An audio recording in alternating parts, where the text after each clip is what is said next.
Bonjour à tous et bienvenue sur Alkeroute. Je suis Mac et je suis ravie de vous retrouver aujourd'hui pour notre premier rendez-vous. Si vous voulez découvrir, vous reconnecter ou même encore apporter un nouveau regard sur l'Afrique, alors vous êtes au bon endroit. Sur cette chaîne, ensemble, nous allons nous replonger dans l'histoire du continent. Nous ferons une escale dans chaque pays en y découvrant sa population, sa culture, sa diversité. Mais aussi, je vous proposerai de revêtir votre plus beau tablier pour mettre la gastronomie de cette nation à l'honneur. J'espère que ce concept vous plaira et je vous propose tout de suite d'y plonger.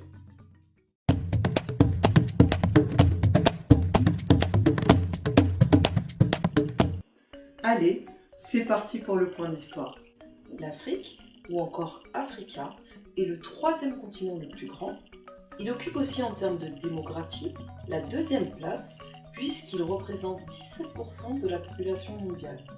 L'Afrique est considérée comme la mère de l'humanité et pourtant son histoire est encore très méconnue, si ce n'est sur les sujets de l'esclavage et de la colonisation. Elle est souvent présentée comme un bloc dans lequel on nie toutes les singularités et pourtant c'est le continent de la diversité. Certaines personnes pensent, et même disent, que l'Afrique n'a pas d'histoire. C'est le cas par exemple de l'ancien président Nicolas Sarkozy qui avait affirmé lors d'un discours qui avait fait polémique que l'Afrique n'était pas rentrée dans l'histoire.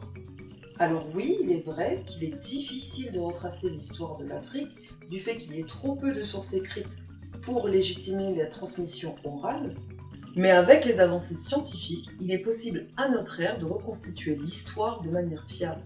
Donc pour cela, les chercheurs disposent des sources écrites, des traditions orales, de l'archéologie, de l'évolution des langues et de la génétique. Aujourd'hui, par exemple, nous savons que le nom originel de l'Afrique était Alkebulan, qui veut dire jardin d'Éden, et c'est comme ça que ses habitants l'appelaient. Alors vous vous demandez d'où vient le nom Afrique.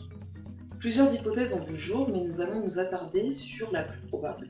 Le terme Africa serait lié à un autre mot latin, Africus, qui voudrait dire le vent soufflant dans la région de Carthage. Le terme Afrique a longtemps désigné la partie nord du continent. L'Afrique subsaharienne, elle, était appelée Éthiopie, qui veut dire le pays où les gens ont le visage brûlé par le soleil. C'est lorsque l'Éthiopie actuelle a réclamé l'usage de ce nom pour sa région que le nom de l'Afrique s'est étendu à tout le continent. Maintenant, j'aimerais revenir avec vous sur une notion qu'on a évoquée tout à l'heure. Le continent africain est considéré comme le berceau de l'humanité. Mais savez-vous pourquoi ? Déjà, c'est sur le continent que l'on a découvert les fossiles des premiers hommes, au Maroc, en Afrique du Sud, au Kenya, en Tanzanie, en Éthiopie et au Soudan. C'est là que l'humain moderne s'y serait élaboré il y a plus de 200 000 ans, avant de se répandre dans le reste du globe. Pour bien comprendre, nous allons remonter à la préhistoire qui a marqué, selon les scientifiques, l'évolution de l'homme. La première période marque le paléolithisme. L'homme à ce moment-là est un chasseur-cueilleur qui sait tailler la pierre et il ramasse et collecte pour se nourrir, mais il ne produit rien. La seconde période marque le néolithisme. Ici, l'homme sait polir la pierre, il maîtrise aussi la poterie où il fabrique de la vaisselle pour conserver ses aliments. Mais surtout, la grande évolution, c'est qu'il produit sa propre nourriture en cultivant et en élevant les animaux domestiques. La troisième période marque l'Antiquité, où là l'homme va apprendre à manier le fer et le bronze. C'est durant la période néolithique que va avoir lieu la dernière phase de glaciation importante. C'est cela qui va entraîner une baisse du niveau des mers et des océans. Et c'est comme cela que l'homme va sortir du continent africain et commencer à peupler la Terre. Là, il va falloir que vous vous imaginiez des niveaux d'eau très bas où l'homme a juste à les contourner pour arriver de l'autre côté. Les hommes qui restent sur le continent africain sont établis sur la région du Sahara qui à ce moment-là n'est pas un désert mais plutôt une savane formée de grands lacs. Et c'est lorsque la région devient aride et que le Sahara va commencer à se désertifier que l'Afrique va se scinder en deux. Un groupe humain va migrer vers le nord, plus exactement au bord du Nil, où le climat va permettre de cultiver. Et un autre groupe va migrer vers le sud Sahel, ce qui sera à l'origine du royaume du Ghana. Il faut bien comprendre que ces mouvements ont conduit à des évolutions bien marquées entre le nord et le sud.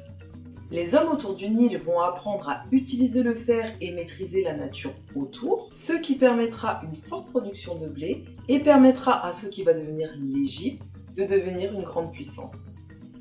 Voilà pour le point histoire. Maintenant, je vous propose d'aller faire une escale dans une belle région qui a vu naître de grandes civilisations. Je vous laisse deviner où l'on va.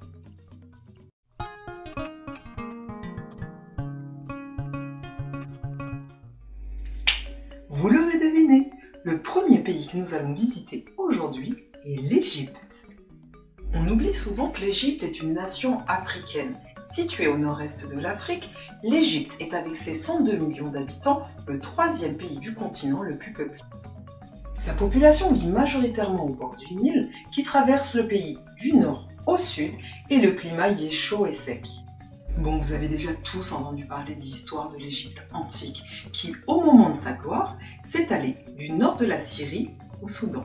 Allez, je vais quand même vous faire un petit récapitulatif car j'ai un petit peu l'impression que vous n'étiez pas très attentifs en cours. L'Égypte antique, c'est quand même la première grande civilisation africaine qui s'est étalée pendant plus de 3000 ans. C'est aussi plus de 300 pharaons, et oui, rien que ça. C'est aussi une magnifique architecture composée de leurs fameuses pyramides, de la célèbre vallée des rois et de leurs magnifiques temples. L'Égypte antique, c'est aussi l'art de la momification, mais c'est surtout et avant tout une puissance culturelle, puisque c'est à eux que nous devons l'apparition du langage écrit, mais nous leur devons aussi notre séquençage sur une journée de 24 heures, et nous leur devons les 360 jours par an. Pour ça, je vous dis merci. Mais je voudrais que nous nous arrêtions sur l'une des 4 régions de l'Égypte actuelle, la Nubie. Aujourd'hui, la Nubie se situe de part et d'autre de la frontière de l'Égypte et du Soudan. Elle se compose de la basse Nubie qui est égyptienne et de la haute Nubie qui est soudanaise. Durant l'Antiquité, la Nubie, qui était une ancienne civilisation noire africaine, était un royaume indépendant qui se faisait appeler le royaume des Couches. Bien que de cultures bien distinctes, les deux royaumes étaient fortement liés. Ils commerçaient ensemble, mais ils avaient aussi des affrontements qui ont mené à des victoires successives d'un royaume sur l'autre. C'est ainsi que des pharaons noirs nubiens ont dirigé l'Égypte pendant plus d'un siècle. Le royaume des Couches était aussi précurseur de l'égalité homme-femme. Ils se sont vus gouverner pendant 7 siècles par des femmes.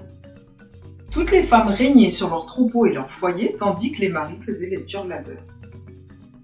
L'histoire de la Nubie est malheureusement méconnue. Elle est longtemps restée considérée comme une annexe de l'Égypte actuelle et est restée dans l'ombre de celle-ci jusqu'à dans les années 1950. C'est alors que l'Égypte décide de la construction d'un barrage dans la région d'Aswan, ce qui menace d'engloutir les trésors de la Nubie qui, je vous le rappelle, partage ses terres entre l'Égypte et le Soudan. L'UNESCO décide alors d'organiser le plus grand sauvetage archéologique de tous les temps. Et c'est alors qu'est mis en lumière la grandeur de cette civilisation qui n'a absolument rien à envier à l'Égypte.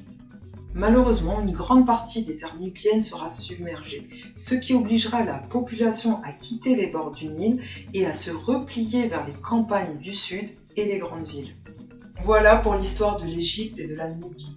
J'espère que cela vous a plu. Je vous retrouve tout de suite en cuisine pour un plat égyptien.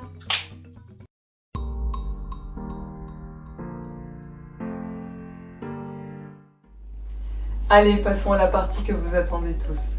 Pour sublimer notre magnifique voyage que nous avons fait aujourd'hui à travers l'Égypte et la Nubie, j'ai décidé de vous présenter un magnifique plat traditionnel égyptien plein d'épices et de saveurs, le koshari. Le koshari est un plat cuisiné à base de riz, de lentilles, de macaronis. Vous y retrouverez aussi du pois chiche et une sélection d'épices que vous allez adorer. Je vous propose la version végétarienne aujourd'hui, mais alors si vous êtes amateur de viande, sachez que le koshari se marie très bien avec des lamelles de bœuf ou du poulet. Allez, je vous propose de commencer avec la liste des ingrédients que vous retrouverez aussi en bas dans la description.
maintenant, place à la dégustation.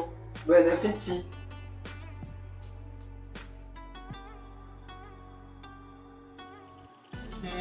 Vous allez vous régaler, c'est vraiment un délice. Je vous invite vraiment à tester le koshari. Voilà, notre première émission touche à sa fin. Et oui, c'est fini. J'espère en tout cas que cela vous a plu. N'hésitez pas à nous laisser un petit pouce bleu si c'est le cas. Je vous laisse aussi dans la description, juste ici, les liens vers nos réseaux sociaux. N'hésitez pas à nous y rejoindre. Ce mois-ci, nous allons communiquer autour de l'Égypte et de la Nubie. Venez y poster vos créations du koshari. Pour l'heure, je vous donne rendez-vous le 6 février pour une nouvelle vidéo. Ce que vous pouvez faire en attendant, si ce n'est déjà fait, c'est vous abonner. Et n'oubliez pas d'activer les notifications pour être informé de la sortie d'une nouvelle vidéo. Voilà, à très vite.